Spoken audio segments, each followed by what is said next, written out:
Picture this for a second. While Julius Caesar is getting tragically acquainted with a few too many Roman daggers, and the Han dynasty in China is busy perfecting the art of papermaking, something incredible, yet often overlooked, is happening on the other side of the world. A fleet of beautifully crafted African-built ships is quietly loading up on exotic goods, cinnamon, tortoiseshell, and bales of fine Indian cotton at a bustling Red Sea dock. These aren't just any ships. Their sturdy hulls belong to a kingdom that most history textbooks, sadly, tend to breeze right past. It's an empire that effortlessly spoke Greek in its vibrant marketplaces, chanted ancient ge'ez in its magnificent churches, and traded so far south that its seasoned sailors knew the distant Seychelles Islands almost as well as their own backyard. In the next few minutes, we're going to pull back the curtain and introduce you to this astonishing empire. It's the one that seamlessly plugged Rome, Persia, and India into Africa, creating a truly global network long before the word globalization ever even existed. Get ready to journey back in time. Welcome to Axum. Let's just get this out there. The 4th century writer Mani, a figure whose opinions certainly carried weight in his time, confidently listed Axum right alongside Rome, Persia, and China as one of the 4 great powers of the world. Think about that for a moment. Now go ask a random stranger on the street today to name an ancient empire, and what are you going to hear? You'll probably get Egypt, maybe a nod to Greece, definitely Rome, but almost certainly not Axum. That collective amnesia, that blank space in our historical memory, is genuinely weird, especially when you dig into the facts. Axumite coins, beautifully minted in gleaming gold, shimmering silver, and sturdy bronze, were so universally trusted, so consistently weighted and pure, that merchants as far away as India actually copied their standards. We're talking about a currency that commanded respect across vast oceans and continents, and it's not just coins. The kingdom's monumental stone pillars, known as stelae, still pierce the sky today, some standing taller than a 9-story building, silent sentinels to a glorious past. These aren't just big rocks, they're feats of ancient engineering, carved with intricate details and precisely aligned, their original purpose a blend of funerary monument and symbols of imperial power. What's more, Axum's unique alphabet, ge'ez, isn't some dusty relic confined to museums. It's still very much alive, actively used in Ethiopian churches every single Sunday, a living link to a vibrant past. So, given all this undeniable evidence of its grandeur and influence, why the blind spot? Why this historical oversight? The answer, when you think about it, is surprisingly simple, almost frustratingly so. Axum sat strategically at the southern end of a trade highway everyone remembers, the Red Sea. Yet, for some reason, many historians tend to pull over and stop their narrative right at Alexandria. It's time we kept driving south, wouldn't you agree? It's time to uncover the rest of the story. Take a moment and really look at a map. What do you see? The Red Sea isn't just a body of water, it's a thin, shimmering, watery hinge, a crucial maritime corridor that connects the vast continent of Africa to the Arabian Peninsula. And who controlled the African side of this vital artery? That would be Axum, reigning supreme over a territory that stretched roughly from what we know today as Eritrea down to northern Ethiopia. This wasn't just a convenient location, it was a geographical goldmine, a destiny carved by the landscape itself. Imagine this intricate network, caravans laden with goods, making their way from the fertile banks of the Nile and the powerful Blue Nile, all converging on Axum's elevated capital. These weren't just dusty tracks, these were arteries of commerce, bringing raw materials and finished products from deep within the African interior. Then, at the kingdom's bustling port city of Adulis, these land routes met the sea. Adulis wasn't just any port, it was the last safe anchorage, a crucial waypoint for ships before they dared to navigate the treacherous yet incredibly strategic Bab el-Mandeb Strait, the Gate of Tears that leads into the wider Indian Ocean. In practical terms, this meant if you were a merchant in Bombay hankering for African ivory, or an Alexandrian connoisseur desiring exotic Indian pepper, you absolutely had to go through Axumite middlemen. They held the keys to the kingdom, literally, and to the trade routes. But Axum's advantages weren't just coastal. The kingdom's high-altitude plateaus were a blessing in disguise. These cool, fertile lands allowed ingenious Axumite farmers to terrace their fields, meticulously capturing every precious drop of seasonal rain and maximizing arable land. This agricultural prowess wasn't just about feeding themselves. It generated significant food surpluses. enough to sustain a thriving urban population of craftsmen, priests, and crucially, the army of caravan drovers and sailors who kept the trade engine humming. Meanwhile, the lowland pastures, though less hospitable for direct farming, were perfect for grazing, producing the very ivory that Rome's elite carved into opulent couch ornaments and intricate jewelry. Axum, you see, had the perfect combination: the goods everyone wanted and the strategic choke point to control their movement. It was, quite literally, every ancient trader's dream scenario. Let's be clear. Axumite ships were definitely not some flimsy toy dhows puttering around the coast. Archaeological evidence, painstakingly pieced together from ancient harbor sites and shipwrecks, tells us these were serious vessels. We're talking about impressive ships, some of them stretching a remarkable 25 meters in length, their hulls planked with durable teak wood and ingeniously sewn together with robust coconut fiber rope. This wasn't just a primitive building technique, it was a stroke of genius. The rope allowed the hull to flex and adapt to the immense stresses of heavy seas, preventing the catastrophic cracking that rigid, nailed construction might suffer. They were also equipped with advanced lateen sails, a design that allowed them to tack efficiently against the powerful monsoon winds, effectively shaving weeks, sometimes even months, off the arduous crossing to India. This wasn't just about speed, it was about reliability, predictability, and ultimately, profitability. Imagine the bustling docks of ancient Indian ports, where cargo lists, thankfully preserved in some dusty archives, mention Axumite containers regularly arriving. These robust vessels carried a treasure trove of goods from Africa and Arabia, fragrant frankincense and myrrh, highly valued for religious ceremonies and perfumes, sturdy salt bars, a vital commodity in a pre-refrigeration world, and of course the undisputed big moneymaker, ivory. This wasn't just any ivory, it was renowned for its quality and size, highly coveted in the Roman and Indian markets. But the trade wasn't one way. Return trips to Adulis brought back a fascinating array of goods that speak volumes about Axum's cosmopolitan tastes. Delicate glassware from the Mediterranean, sturdy wine amphorae filled with exotic vintages, and significantly, Roman gold coins. These weren't just kept as currency. Axum often melted them down to strike its own distinct money, further solidifying its economic independence and prestige. By the 3rd century CE, Axumite fleets were such regular fixtures on the Indian Ocean trade routes that they were journeying as far south as the Tanzanian island of Menuthius, which scholars believe was probably modern-day Pemba or Zanzibar. This incredible maritime reach meant that a savvy trader in the distant Mediterranean could very well be wearing elegant Axumite ivory bracelets while enjoying a meal served on exquisite Indian pottery. It was globalization, pure and simple, long before anyone had even conceived of a compass.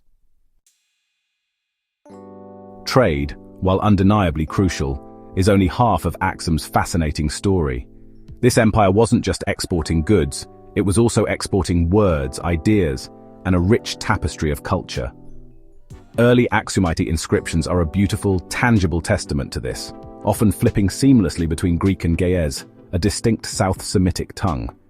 Greek, you see, functioned much like a modern-day LinkedIn profile for the empire.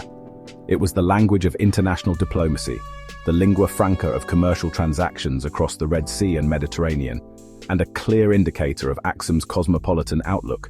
It signaled their engagement with the wider Hellenistic world. But Ge'ez, originally the local dialect, evolved into something far more profound. It became a literary powerhouse, especially after the kingdom embraced Christianity. Axumite scribes, with meticulous care, translated the Bible into Ge'ez, giving birth to a unique Ethiopian Christian tradition. They also meticulously composed royal chronicles, documenting the reigns and achievements of their emperors, and diligently kept tax records on parchment, showcasing a sophisticated administrative system. Add the tangible evidence of coins to this rich linguistic mix, and Axum's cultural voice becomes even louder, even more resonant. Each issue of their coinage, whether gold, silver, or bronze, carried a striking portrait of the reigning ruler, often accompanied by a powerful religious symbol, either the Christian cross or an earlier sun disk motif. Crucially, these coins also featured bilingual legends, often in both Ge'ez and Greek, broadcasting messages of power and piety to a diverse audience. Hold one of these ancient coins today, and you're not just holding a piece of metal, you're literally holding a piece of ancient propaganda, a miniature billboard that crossed oceans and connected diverse peoples. The cultural cocktail, the vibrant blend of influences, certainly didn't stop at language. Imagine strolling through Axum's bustling markets. You could haggle good-naturedly with a Syrian merchant over the price of fine Indian cotton. Then, just a few steps away, walk past an Egyptian mason meticulously carving intricate designs into a newly constructed church, perhaps incorporating architectural elements like Nubian-style arches. Axum was a true melting pot, a place where multiculturalism wasn't just tolerated, it was the default setting, an inherent part of its identity, creating a unique synthesis of African, Middle Eastern, and Indian influences.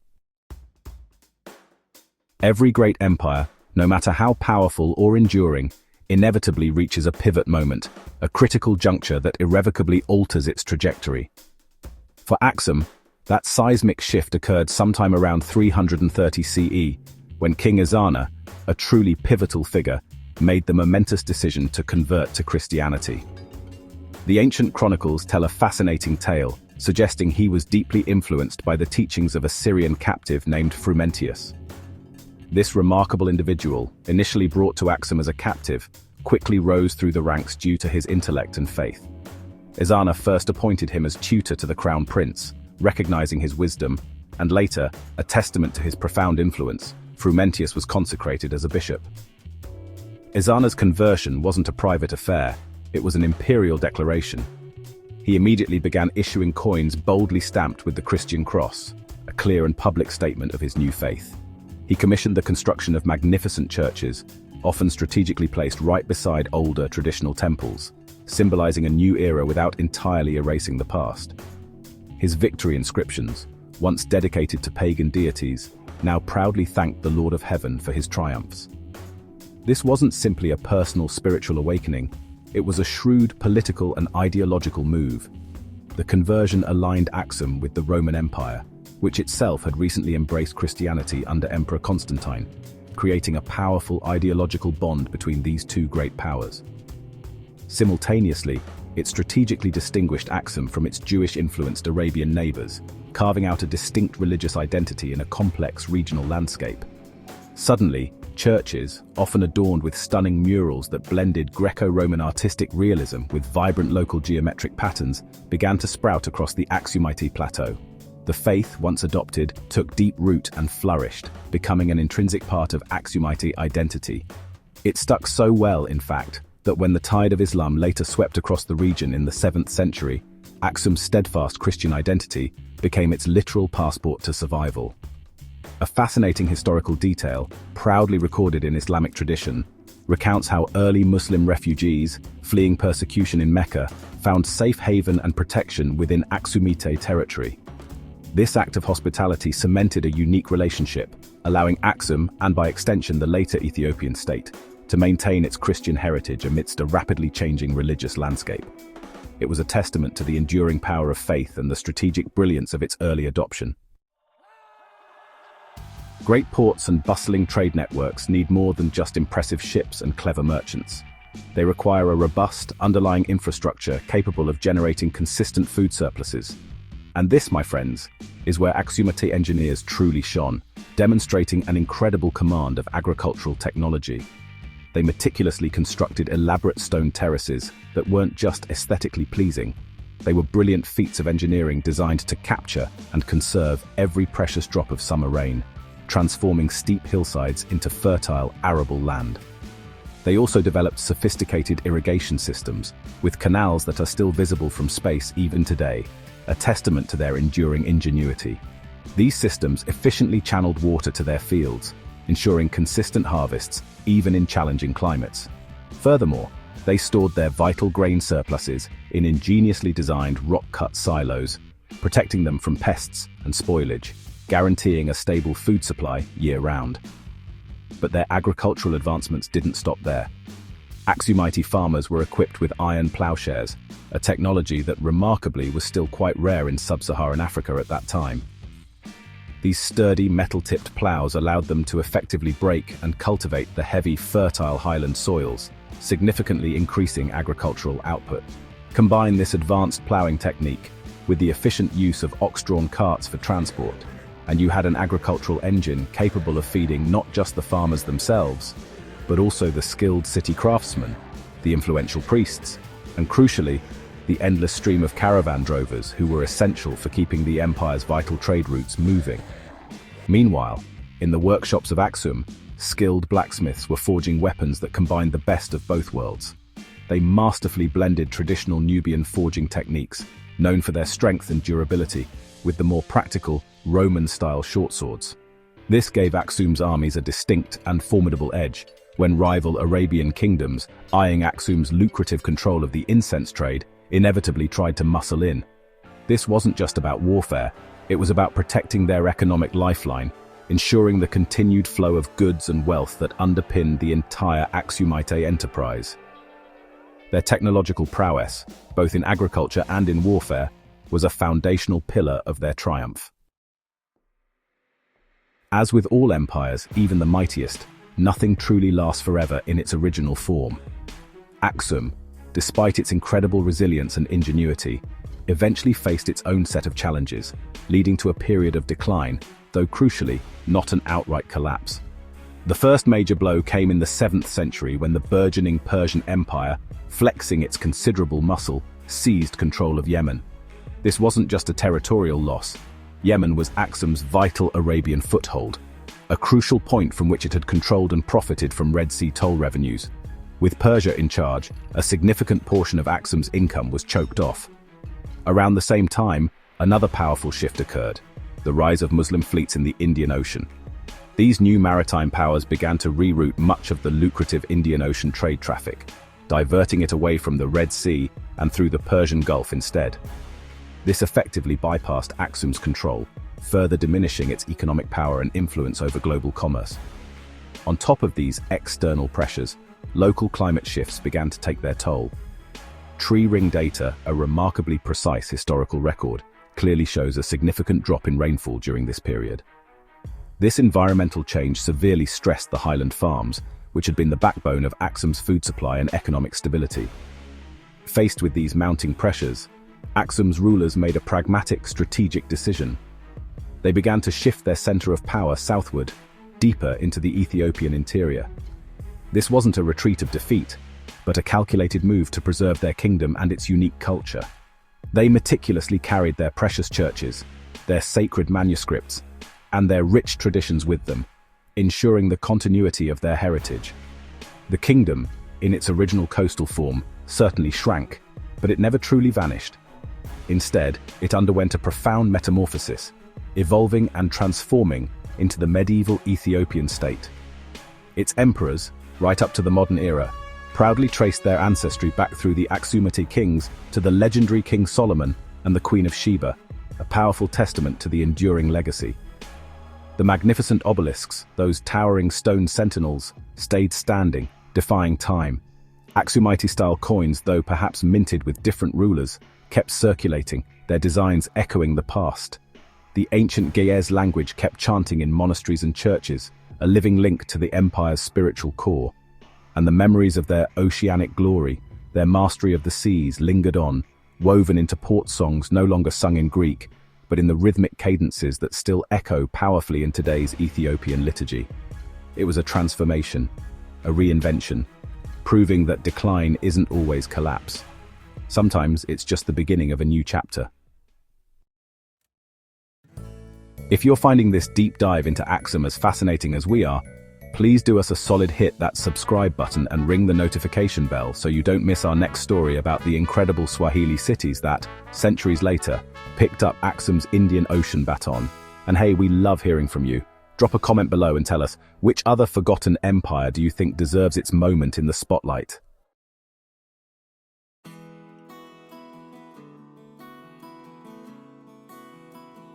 The incredible thing about history is how its ripples spread, often touching our lives in ways we don't even realize. Axum, though often forgotten, left an indelible mark, and its legacy is still very much in plain sight. Next time you sip a rich, aromatic cup of Ethiopian coffee, take a moment to appreciate its journey. Those precious beans, the very origin of coffee as we know it, first left Africa through Axumite ports, carried by their vast trade networks to the wider world. It's a direct link, a taste of ancient commerce in your modern mug. Look closely at an Ethiopian airline ticket, or any document written in Amharic, the national language of Ethiopia, and you'll see the elegant, distinctive curves and lines of the Ge'ez alphabet. This isn't just an old script, it's a living, breathing testament to Axum's intellectual and cultural prowess, still shaping communication today. And the beautiful, distinctive Ethiopian Orthodox crosses, with their intricate, flaring designs. Their artistic lineage can be traced directly back to the Axumite coins that first carried the symbol of Christianity across the empire, evolving over centuries into the profound religious iconography we see today. Then there's the enduring legend of the Ark of the Covenant, believed by many to reside in a chapel in Axum itself. This powerful mystical narrative continues to draw not only countless tourists captivated by the mystery, but also devout pilgrims from around the globe, all streaming into Axum year after year. It's a spiritual and cultural magnet, a testament to the city's enduring significance. Even something as seemingly modern as the global ivory ban has roots in Axum's ancient trade. The immense demand for ivory, which Axumite merchants once profited from so handsomely, contributed to the overhunting of elephants, a historical precedent for the conservation challenges we face today. History, you see, isn't a neat straight line. It's a complex, interconnected web, a set of powerful ripples, and Axum's ripples continue to lap at the shores of every continent it touched, shaping our world in subtle yet profound ways. So, there you have it. Long before the era of container ships, before the intricate dance of global stock markets, Axum was busy wiring together Africa, Europe, and Asia. It did so through sheer courage, through the mastery of the seas with ingenious sails, and through a vibrant, enduring language that still rings out in mountain monasteries today. This was an empire that didn't just survive, it thrived. It minted its own gold currency, standing as an economic powerhouse. It raised monumental stone obelisks, architectural wonders taller than any modern telephone pole, symbols of its immense power and sophistication. And in doing so, it taught the ancient world a crucial lesson, that an African kingdom could be every bit a superpower, a global player, an innovator, and a cultural beacon. So the next time someone confidently claims that globalization started in Europe, or that Africa was somehow disconnected from the wider world until much later, you'll have a fantastic story to tell. Tell them about Axum, the extraordinary empire that connected different cultures, continents, and ideas 17 centuries ago. If you learned something new and exciting today, please hit that like button, share this with a history buddy who loves a good forgotten tale, and make sure to check out our playlist on other incredible African civilizations for more stories that absolutely deserve the spotlight. We'll see you in the next video.